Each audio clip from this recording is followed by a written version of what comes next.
ogummaa qabdurraa nu qoodinaan jedhan.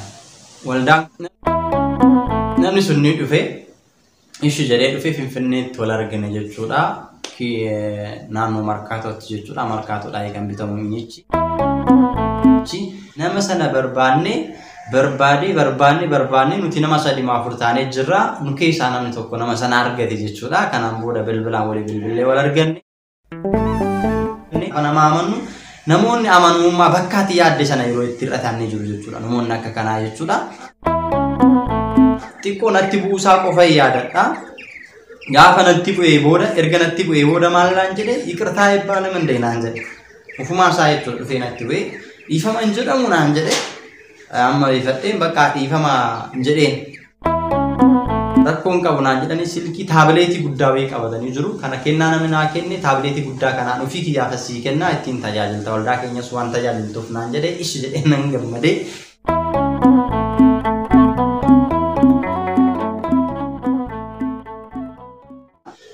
Maqaa Abbaa kan Ilmaa kan Hafuura Qulqulluu Waaqa tokkotti ni amannaa. Ameen. Kabajamtootaaf jaalatamtoota maatii Waaqayyoo ijoolleen tawaayidoo hordoftoonni chaanaalii Dhangaa Lubbuu biyya keessas alas kan jirtan hundumti keessan bakkaa fi lafa jirtanitti nagaan Waaqayyoo isiniif haa baay'atu. Akkam jirtu galanni filfinni Waaqayyoodhaaf haa ta'u. Ani nagaa kooti. Guyyaa har'aa kanaa qophii keenya kana keessatti kan waliin ilaallu gaxxamanii kutaa tokkoffaa waliin ilaallaa jechuudha. Gaxxamanii jechuun gara afaan Oromootti gaafa hiikamu muudannoo jechuudha. Jiruu fi jireenya keenya keessatti yeroo yerootti wantoonni adda addaa nu mudata. Muudannoon nu mudate immoo nuufi yeroo sanaa fi rakkina ta'uu danda'a, dhiphina ta'uu danda'a, gadda ta'uu danda'a. Yeroodhaan booda immoo barumsa nuuf ta'a jechuudha. Warreen biroodhaaf wanti nurra qaqqabee rakkinni dhiphinni nurra qaqqabee akka nama biraarra hin qaqqabne akka nama biraarra hin geenye kan taasisu waan ta'eef kanaan booda egaa qophii muudannoo yookiin immoo qophii gaxxamanii jedhu kutaa tokkoffaa keenya guyyaa har'aa kanaa ni eegalla.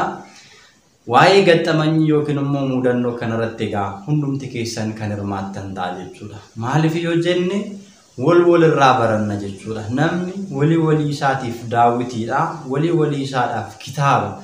Walii isaadhaaf televezyiiniidha jechuudha. Namni wal irraa barata. Wanti anarra gahe isinirra akka hin geenyeef isin akka hin qunnamneef wanti ana qaqqabe ana muudatemu isiniif barumsa ta'uu danda'a waan ta'eef akkaataan achi keessatti ittiin darbe namni biraa immoo waan anarra gahe sun akka isarra hin geenyeef yookiin immoo hin qaqqabneef muudannoo kiyya yoo nama tokkoof qoode namni sun waa hedduu barachuu danda'a waan ta'eef hundi keessaniyyuu egaa muudannoo kan qabdan jiruuf jireenya keessan keessatti ni barsiisa, ni gorsa, nama ni hubachiisa.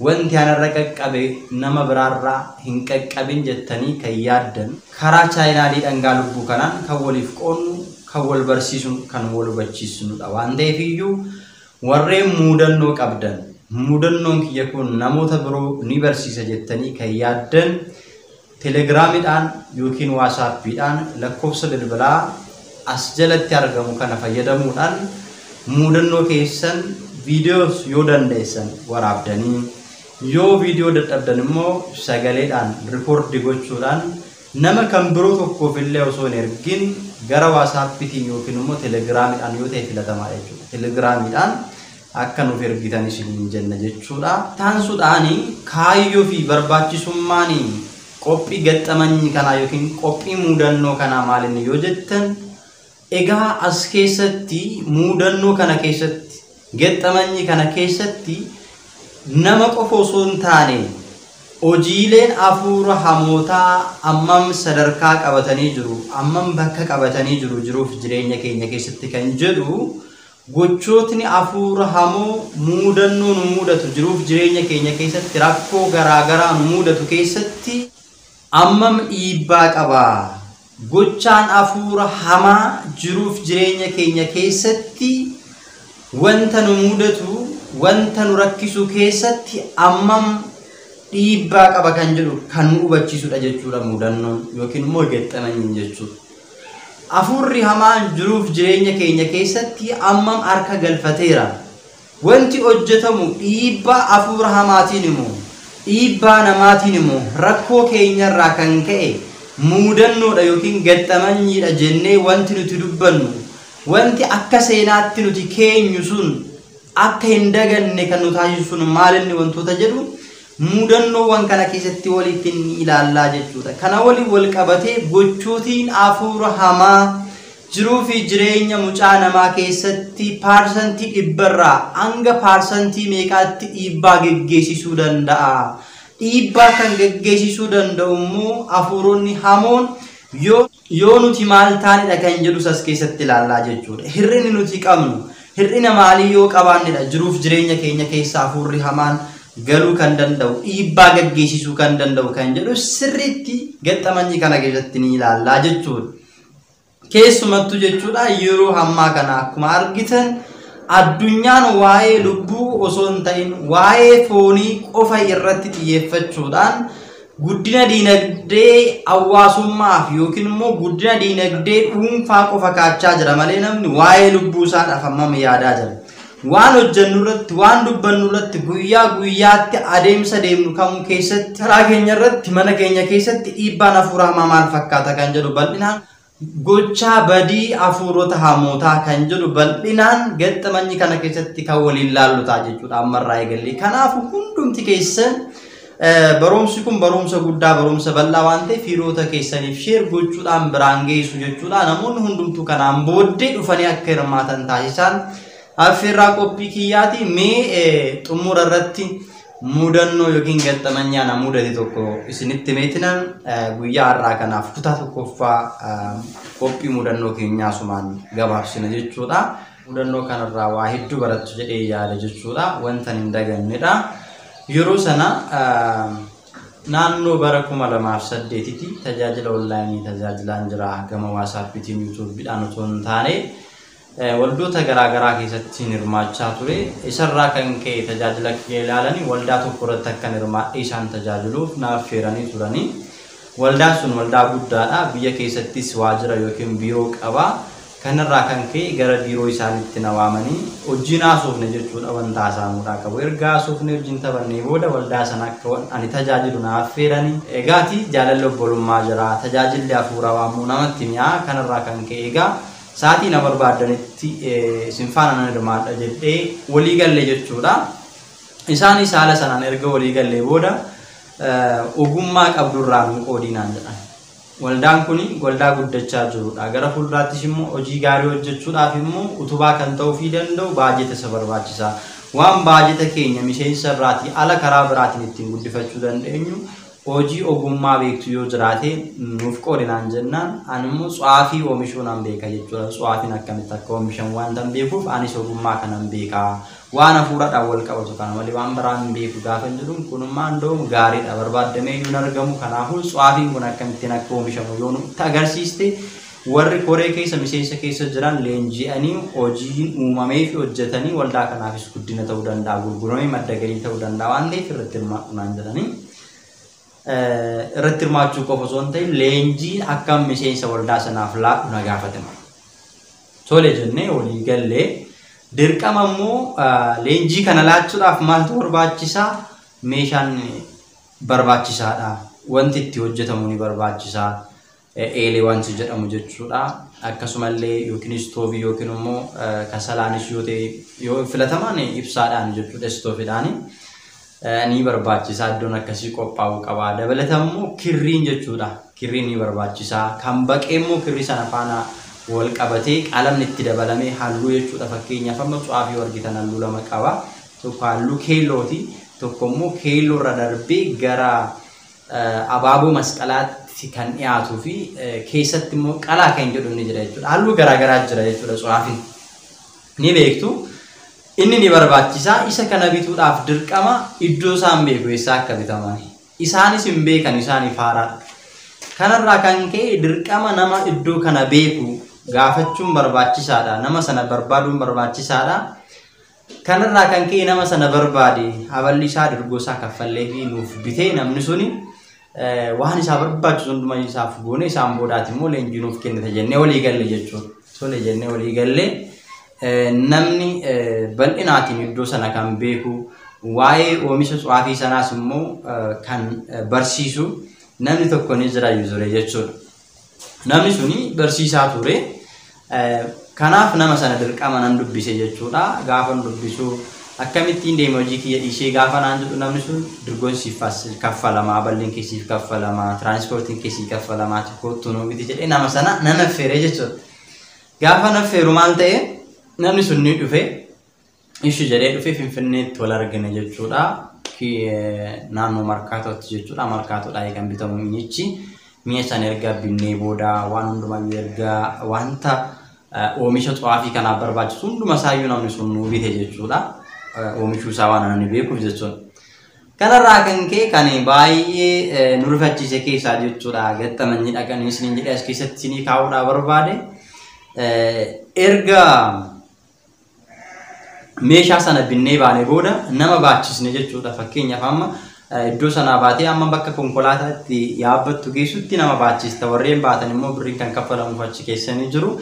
Namni baatu sun egaa itti laatamee baatee osoo nu fuuldura deemaa jiru namni sun nu jalaa bade. Bakka bu'ee isaa hin dhabne jechuudha. Kanarra hundi keenyayyuu gargar bittinnoofne isa barbaaduu eegallee nama sana barbaanne nuti nama 3-4 taanee jirra. Nu keessaa namni tokko nama sana argate jechuudha. Kanaan booda bilbilaan walii bilbilee wal arganne namni meeshaa sana nuu bituudhaaf nu faana deemellee ni daganne jechuudha. Rifannaarraa kan ka'e baay'ee kan isin ajaa'ibu jechuudha. Maal isinii kaasuu barbaadeen jechuudha. Yaada kiyya nan xumurre keessumattuu jechuudha. Obboloonni keenya biyya alaarraa gara biyya keessatti gaafa galtan nama amantanii waa tokko baachiftanii deemuun ni ulfaata jechuudha. Maaltu jira shawwaduun hin jira jechuudha. Maaliif baay'inaan namoonni waan socho'aniif konkolaataa waan socho'aniif konkolaataa sana jala miliqanii tokkotti dabarsee nama sanallee akka hin arganneef miliquu danda'an jechuudha. Kanaafuu meeshaa qabattanii jirtan tokko amma danda'ametti nama 2 nama 3 ta'uudhaan maal gochuu qabdu yookiin taaskii qabattanii jechuudha. Kontiraataa bakka isiniif geessuudhaaf malee sanitti walii galtanii geessifachuudha jechuudha. Taaskii irrattiyyuu maaltu barbaachisa? Of eeggannoo barbaachisa jechuudha. Kana keessatti immoo gara boodarratti isiniifan kaasaa. Waan baay'eedha jechuudha kan nu qunname jechuudha kan wal qabatee isiniif barumsa ta'uu kan danda'u waa'een hafuuraa gochaan hafuura hamaa ammas keessatti gahee akka qabu akka hubattaniifidha jechuudha. Yeroo sanaanis ammana amantaadhaan sirriitti cimana hin qabu reefuudha jechuudha. Dhugaa dubbachuudhaaf kanarraa kan ka'e namni suni ni gale jechuudha. Namni nu bituudhaaf deeme suni osoo homaa hin kaffalaniif tiraanspoortiin osoo hin kaffalamiiniif deebi'anii immoo warri nawaaman sun jechuudha. Itti gaafatamaa gaggeessaa waldaa sanaati barsiisaadha. Warri nawaaman sun erga meeshaa sana argannee isaan faana meeshaa sana fuunee nama nu baatu sanarraa fuudhannee nu jalaa miliqee argannee konkolaataa yaabbannee bakka deemuudhaan mallee sana erga deemnee booda jechuudha nama sana hin irraanfatan jechuudha. Nama sanaaf akka kaffalamuuf tiraanspoortiin isaallee akka kaffalamuuf deebi'ee aballi si kaffalama jennee walii galle sunillee akka kaffalamuuf gaafa dhuna jalaa callisanii jechuudha. Namoonni akka kanaallee ni jiru jechuudha. Maaliif yeroo baay'ee kun nama amantaadha, barsiisaadha, lubaadha, daaqoniidha, faarfataadha jennee namatti sinnee gaafa nama amannu namoonni amanummaa bakkaatti yaadde sana yeroo itti hir'atan ni jiru jechuudha. Namoonni akka kanaa jechuudha. Kanaaf egaa kun namummaadha jechuudha. Namummaadha maaliidhaan madaaltaa nama waan ta'eef faayidaa jaalachuu danda'a. Kanaafuu madaalli keessa galchuu dhiistee yeroo itti kennu dhiistee bira darbuu danda'u sirra jiraate jechuudha. Obsaan ta'us immoo warra akkanarraa addaan baastee of eeggannoo gochuun barbaachisaadha jechuudha. Kana qofa miti jechuudha. Mudannoo kana keessatti wanti nu mudate sababa kanaan wal qabatee yeroo meeshaa bituudhaaf deemnu ani Finfinnee keessa baay'ee hin beeku. Deebi'ee hattuun akka jiru bal'inaan hin beeku jechuudha. Silkii qabadheen jira jechuudha. Silkiin keetachiidhaa onlaayinii irra kan ittiin tajaajilu waldoolee garaagaraa kan ittiin tajaajilu yeroo sana Huawei U31 yookiin immoo U31 kan jedhamtu tokko jirti. Qarshii 3,000 bitama. Qarshiin 3,000 yeroo sana guddaadha jechuudha. Qarshii 3,000 bitadhee ani sadarkaa sanatti reefu barataadha laala. Kanarraa kan ka'e silkii yookiin immoo bilbila koo sana maal godhee tokko na hordofaa ture. Erga na hordofaa ture booda silkii sana xiqqoo natti buusaa qofa yaadadha. Gaafa natti bu'ee booda erga natti bu'ee booda maal naan jedhe iqirtaa eebbaa nama hin naan jedhe. Ufumaa isaa jechuudha dhufee natti bu'ee dhiifama hin jedhamu naan jedhe. Amma ifadheen bakka dhiifama hin jedheen maaliif natti bu'eera yaa maal gochuun dandeessu jechuudha. Nama baay'ee jira gabaan wal keessa namni wal keessa sirriitti yaa'a konkolaataan hin jira waa garaa waan jiruufi ani saatii sanatti sirriitti waa'ee magaalaa hin beeku. Duriyyeen jedhan akka waan nama reewutti natti fakkaata. Kanarraa kan ka'e iqirtaa jedheenumaan bira darbee xiqqoo yeroon turu moobaayiliitti hin jiru. Argitanii? Mala kanaatiin jechuudha. Asitti bu'anii dhiifama isheen jedhu. Tasa akka carraamuu yookiin sirratti tufanii, gurra sirratti tufanii akka nama sirraa xaraguu sooftii kutanii dhufanii sooftiidhaan akka waan sirraa xaraguutti dhufanii waan sana si tuqsiisanii waa sirraa fudhachuudhaaf kan deeman inni jiru. Hojiin afuura hamaa as keessatti guddaadha jechuudha. Warreen suni qabeenya namaa sassaabuudhaaf yookiin immoo fudhachuudhaaf jecha afuura hamaa fayyadamuudhaan azimii ofirratti hojjisiisanii gaafa azimii ofirratti hojjisiisanii namni sun si tuqe jechuudha. Sa'aatii muraasa wayiidhaaf ati of wallaalta inda nazastaa jechuudha. Kun akkas miti. Isa miti garuu siisteemumaan fayyadamanii nama baadiyyaa irraa dhufe tokko nama fageenya irraa dhufe tokko hin beekan waan ta'eef fuula isaa ilaalanii anas akkuma sanatti na ilaalanii bilbila kiyyan irraa fudhatanii bakka baay'een gadde jechuudha. Gadda keessa kan na gaddisiise maayinni kan inni irraanfanne dookumentiiwwan yaadannoowwan achi keessatti qabadhee barumsa ittiin barachaa ture koolleejjiidhaa kan ittiin barachaa ture achi keessa jira jechuudha. Miimoorii san irra jira. Kanaaf iddoo eessallee yoo deemisaa argachuu hin danda'u jechuudha. Isatu na gaddisiise bakka. Isatu na gaddisiise.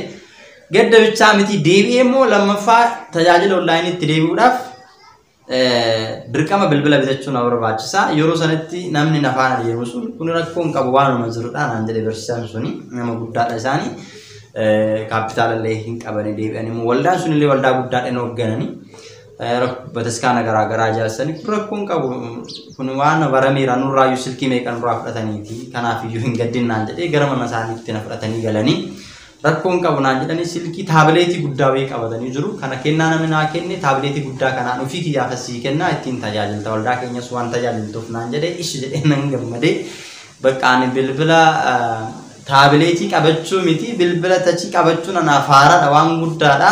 Yeroo sanitti bilbila tachiidhaan onlaayinii irra tajaajiluun anaaf waan guddaadha jechuun.